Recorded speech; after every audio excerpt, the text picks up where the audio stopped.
Asal mula sejarah masuknya agama Islam ke Nusantara yang berasal dari Cina merupakan inti dari kajian teori Cina yang ada.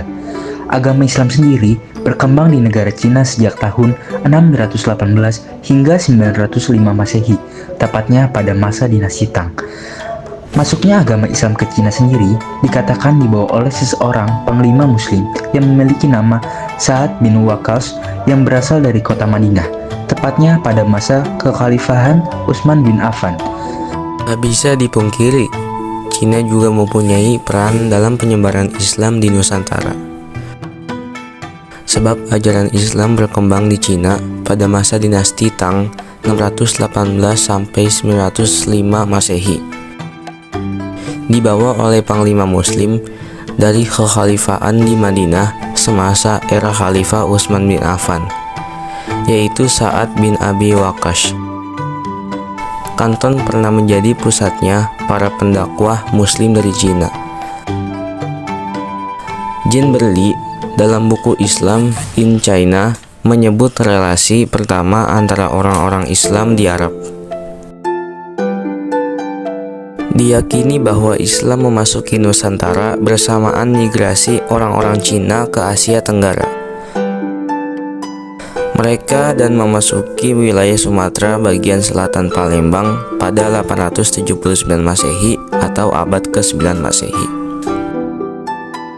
Slamet Muljana dalam buku Runtuhnya Kerajaan Hindu Jawa dan Timbulnya Negara-negara Islam di Nusantara merumuskan hipotesa bahwa Islam secara historis dibawa masuk ke tanah Jawa oleh para ulama etnis Tionghoa. Dia menggunakan 3 sumber untuk menunjukkan bukti masuknya Islam ke Indonesia dari Cina,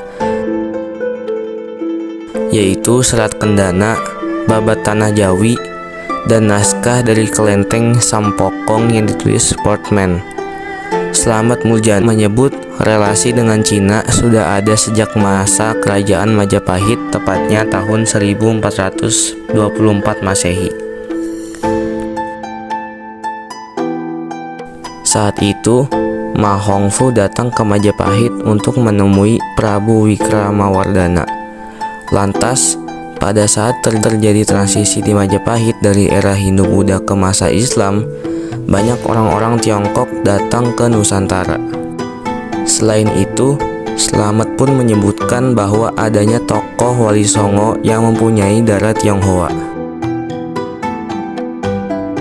Menjadi bukti lain pengaruh Cina terhadap penyebaran Islam di Nusantara, hipotesa Muljana tentu saja tidaklah muncul serta-merta.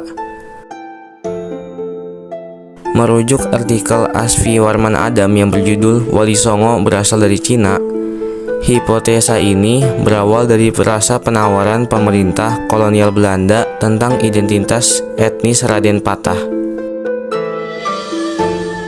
Kecurigaan ini berawal dari penyebutan Panembahan Jimbun sebagai gelar Raden Patah dalam Serat Kanda atau Senapati Jimbun dalam Babat Tanah Jawi.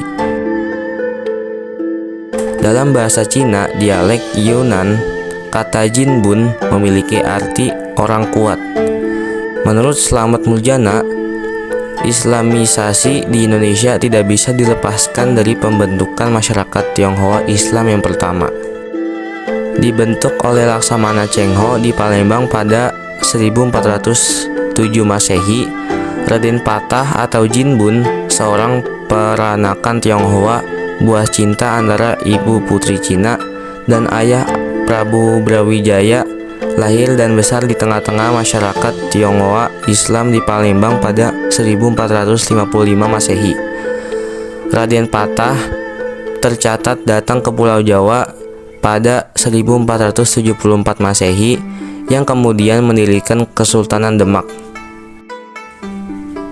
dan menghancurkan kerajaan Majapahit di tahun 1478 Masehi. Pendapat Slamet Muljana ini menimbulkan reaksi baik dari masyarakat maupun pemerintah. Selama ini, masyarakat secara umum beranggapan bahwa para Wali Songo berasal dari Gujarat, Arab, Hadramaut atau Yaman, bukan dari Champa atau beretnis Tionghoa. Lalu, pertanyaannya ialah, apakah benar atau tidak yang ditulis Slamet Muljana. Perlu penelitian yang lebih jauh untuk membantah hipotesa Slamet Muljana tersebut. Penelitian lanjutan yang juga menarik ialah karya Sumanto Al-Qurtubi. Berasal dari tesisnya di jurusan Sosiologi Agama Universitas Kristen Satya Wacana, Salatiga, bukunya yang berjudul Arus Cina Islam Jawa, Peranan Tionghoa dalam Penyebaran Islam di Nusantara abad 15 dan 16, menyajikan data-data yang sangat menarik berkaitan penyebaran Islam di Nusantara. Menyajikan data-data yang sangat menarik berkaitan penyebaran Islam di Nusantara. Selain dari sumber lokal seperti Babat Tanah Jawi, Babat Gresik, Babat Tuban, Qurtubi juga merujuk pada sumber Cina, misalnya Ying Yai Sheiyan, Xingcha Shengyan, Mingxi, dan merujuk juga kepada sumber Portugis seperti Summa Oriental maupun sumber Arab seperti Ajaibil Hindi. Menariknya lagi, penelitian ini juga merujuk sumber lisan yang berkembang di masyarakat sekitar situs-situs sejarah seperti makam, masjid, keraton, dan peninggalan sejarah lainnya. Kesimpulan Qurtubi tak jauh berbeda dari Slamet Muljana. Masuknya Islam di Nusantara disebarkan oleh orang-orang Tionghoa.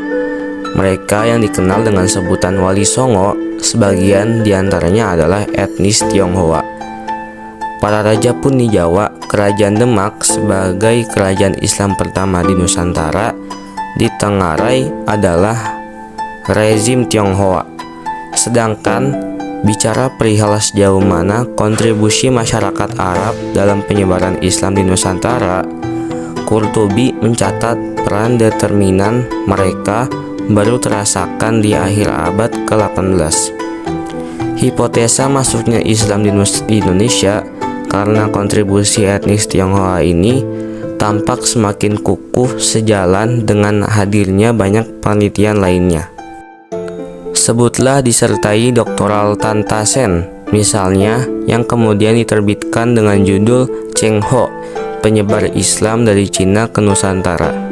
Tanpa mengesampingkan peranan orang Muslim Arab dan India, menurut Tan Ta Sen, orang-orang Muslim Tionghoa juga ikut memainkan peran penting dalam sejarah Islamisasi di Asia Tenggara, khususnya Indonesia.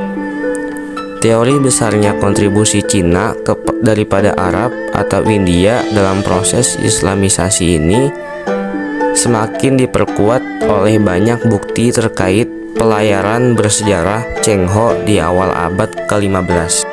Menariknya, banyak dari tokoh masyarakat Tionghoa Islam itu dianggap sebagai guru-guru sufi bagi masyarakat Jawa dan berhasil meningkatkan statusnya menjadi orang-orang suci nan melegenda yang sohor disebut Wali Songo.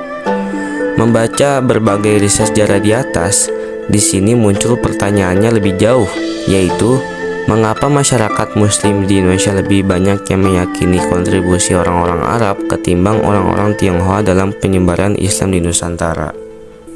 Para wali songo tersebut bukan hanya menyebarkan agama Islam melalui berdakwah saja, namun juga mengajarkan masyarakat Nusantara mengenai ajaran agama Islam yang ada dengan cara mendekati para masyarakat pribumi serta berbaur dan mengikuti berbagai adat istiadat dan kehidupan sosial budaya yang berlaku di daerah tersebut.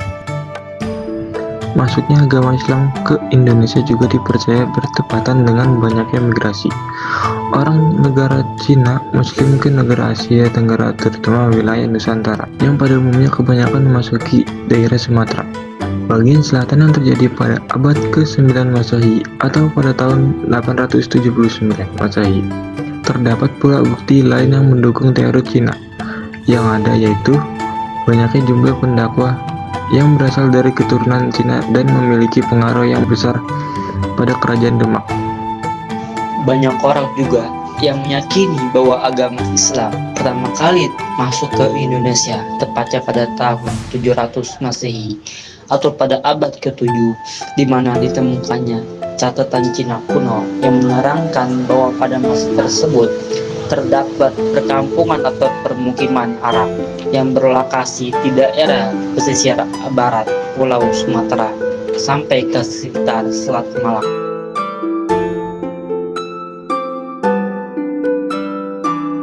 Kerajaan Demak sendiri merupakan kerajaan Islam pertama yang ada di Pulau Jawa, sehingga hal tersebut menjadi faktor besar dalam teori ini. Terdapat pula penjelasan mengenai Kesultanan Demak yang didirikan oleh Raden Fatah yang merupakan putra dari Majapahit Islam yang dibahas pada buku sejarah yang ditulis oleh Nana Supriyatna. Teori Cina juga memiliki kelemahan yang membuatnya ditentang beberapa ahli. Pasalnya, teori Cina tidak menjelaskan awal masuknya Islam ke Nusantara. Teori Cina hanya menjelaskan peranan Cina dalam pemberitaan yang membuat bukti-bukti Islam telah datang ke Nusantara. Dari video di atas, dapat disimpulkan bahwa teori Cina menyatakan bahwa Islam dibawa ke Indonesia oleh pedagang dan perantau Muslim dari Tiongkok, terutama melalui Laksamana Cheng Ho dan komunitas Muslim Tionghoa di pesisir Nusantara. Meskipun teori ini memiliki bukti budaya dan sejarah, sebagian besar sejarawan lebih mendukung teori Gujarat dan Arab. Namun, teori Cina tetap menunjukkan peran komunitas Tionghoa dalam perkembangan Islam di Indonesia. Terima kasih teman-teman yang sudah menonton, semoga videonya bermanfaat. Wassalamualaikum warahmatullahi wabarakatuh.